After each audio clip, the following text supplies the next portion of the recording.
Do you think you'll be able to live in a town with no shopping malls, cinemas, and agonizingly slow internet? A town with no airport, and the only way out is by boat, which comes once a year. A town where there's only one road and no traffic lights. Well, this is all a reality for people living on this very secluded island, literally in the middle of nowhere. Welcome to Edinburgh. No, not that Edinburgh. Yep, this one. Edinburgh of the Seven Seas, a settlement that is considered the most remote town on Earth, located far out in the middle of the South Atlantic Ocean. If the world feels loud, fast, and crowded, this is the place where noise can't reach. But what is life like for the people who live in the loneliest place on Earth, and how did people even end up here? Keep watching this video to find out. And while you're at it, you might as well like this video and subscribe to Atlas Chronicles for more content like this.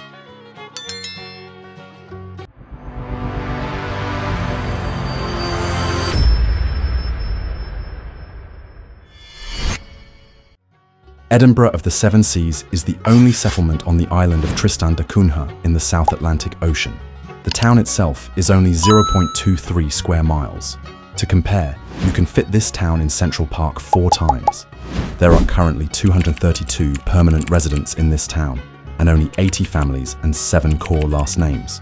The primary language is English, with the main religion being Anglicanism, as portrayed by the only place of worship in this island, St Mary's Church. Edinburgh is officially part of the British Overseas Territory of St Helena, an island located west of the African mainland. However, Edinburgh is located 1,500 miles away from this island. This town is located nearly 2,000 miles away from the nearest major city, which is Cape Town in South Africa.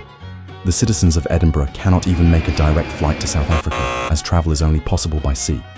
However, there are only 3 ships that are scheduled to make round trips to Edinburgh. These 3 ships combined only make about 10 visits to the isolated town.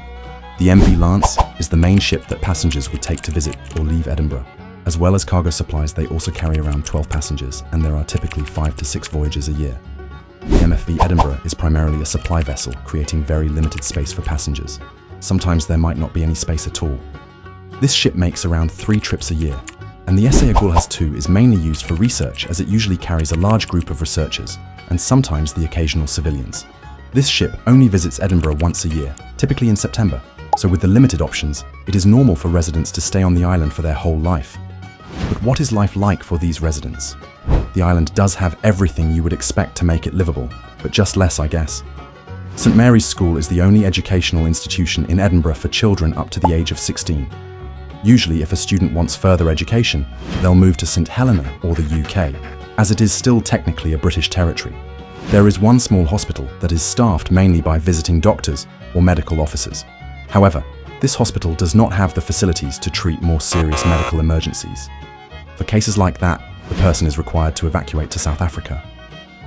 The nurse or a doctor may consult with a specialist in the UK or South Africa, and if urgent surgery is required, then the government of the island will coordinate with British authorities and Cape Town Maritime Services to make the evacuation process as quick as possible. In extreme cases, the UK or South Africa may divert a naval or research vessel for the person who needs immediate assistance. However, as there is no airport, air travel is not an option, so if the patient needs help within hours, the island cannot possibly provide it. This is the biggest risk of living in Edinburgh. The community does cope well with this risk nonetheless. Islanders are usually trained in basic first aid. Visitors must also carry medical insurance and be screened before arrival to ensure that they are healthy enough. In addition to this, the island has a culture of safety and caution, so much so that there is no police force because there is virtually no crime. The island also does not have chain stores or restaurants, meaning no McDonald's or no Walmart. There is no need for them, as homes and community halls often host shared meals or celebrations. There is a strong social bond within the community. Everybody knows everyone. It's just like one big extended family. Birthdays and weddings are often celebrated with the whole town, and it is common for the whole island to get together for events. For work and the economy, there are 4 main occupations that the people of Edinburgh may have: fishing, farming, government jobs, and handicrafts. These jobs make it possible for islanders not to rely on outside help for essentials like food.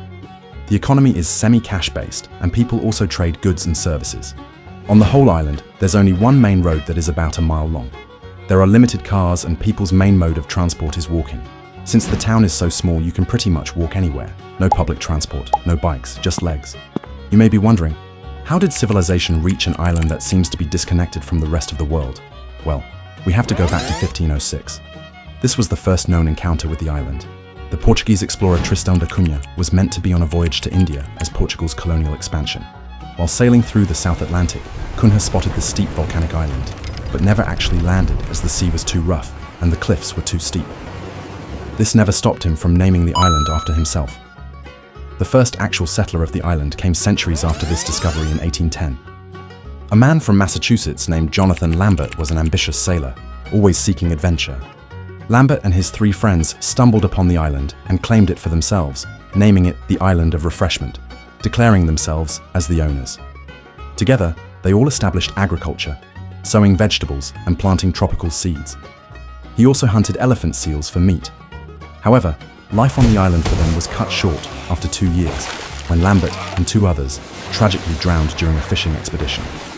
Thomas Curry was the only one left on that island until 1816. This was when the British annexed the island to prevent it from being used by the French as a rescue base for Napoleon, who was imprisoned in St. Helena at the time. The annexation was simple and peaceful. A small garrison of Marines and soldiers landed, built shelters, and raised the Union Jack, formally claiming the island for King George III. There were no native inhabitants, and the few settlers that were there, including Thomas Curry, accepted British sovereignty. The soldiers and the Marines left shortly after due to the island's isolation and harsh weather. A few of them did stay, and the remaining population consisted of a mix of British ex-servicemen, shipwrecked survivors, and later women from St. Helena and the Cape Colony. The settlement gradually shifted from a military outpost to a self-sufficient agricultural and fishing community under British rule. The island remained part of the British Empire and later became a formal British overseas territory. And through generations of marriage and families being made, today Edinburgh has a unique and strong community. So what do you think? Can you live on this island?